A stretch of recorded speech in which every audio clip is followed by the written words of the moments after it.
Today, we'll be building a multi-purpose ramp which can be used for a BMX or mountain bike. My friend James is helping out with his truck and workspace. Our ramp will be made from just one piece of 1/2-inch plywood and some 2x4s. Including the screws, the materials are only about $50.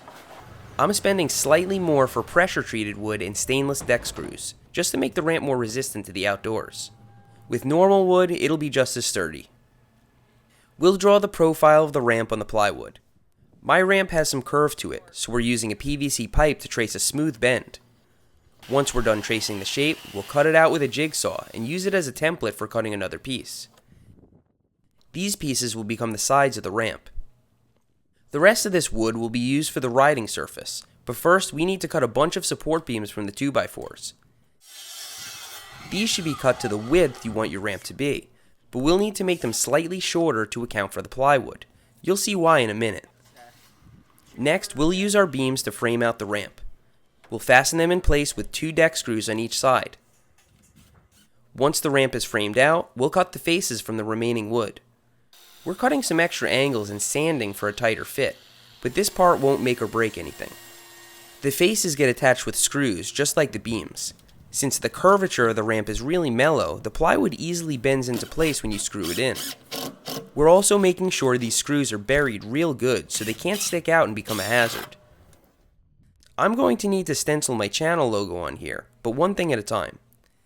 As you can see, we measured the beams so that the face would hang over the edge slightly. This ramp should hold up to everything, from oversized riders to crashes. Although it's small, it's really fun. I can't ride on it here for long, so let's pack up and go someplace else.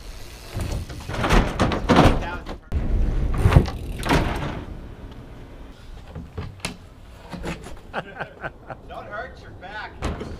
You're crazy. At just 6 feet long, this kicker ramp could fit in the back of an SUV, although it's probably a 2-person job. If you're just dragging it around, it's not too bad.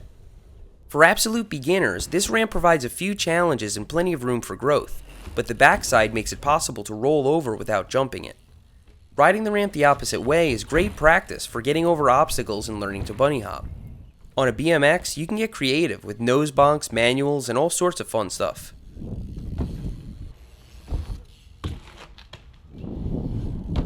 We could have made this backside go all the way to the ground, but the 4-inch drop makes it a lot more interesting. If you want to build this exact ramp, there's a link in the video description with the materials list and measurements. What I really want you to get from this video though is a starting point to design your own ramp. Your ramp can be bigger, smaller, wider, or have a totally different shape. You can even add handles, wheels, or a custom paint job. A piece of sheet metal at the bottom can even make it work for skateboards. The best part is that a custom ramp could cost you less than 1 mountain bike tire. Most home improvement stores can even make the big cuts on site, so you can bring the lumber home in your Toyota Corolla. What do you guys think? How can we improve this ramp without making it bigger or more expensive? Give the newbies some inspiration by sharing your ramp building tips in the comments. Thanks for riding with me today, and I'll see you next time.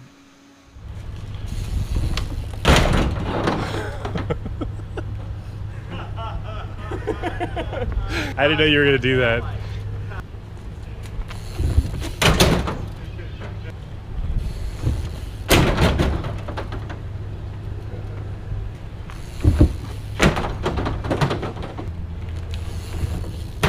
Oh! That was almost. Did it hurt? One more. Oh! Count it.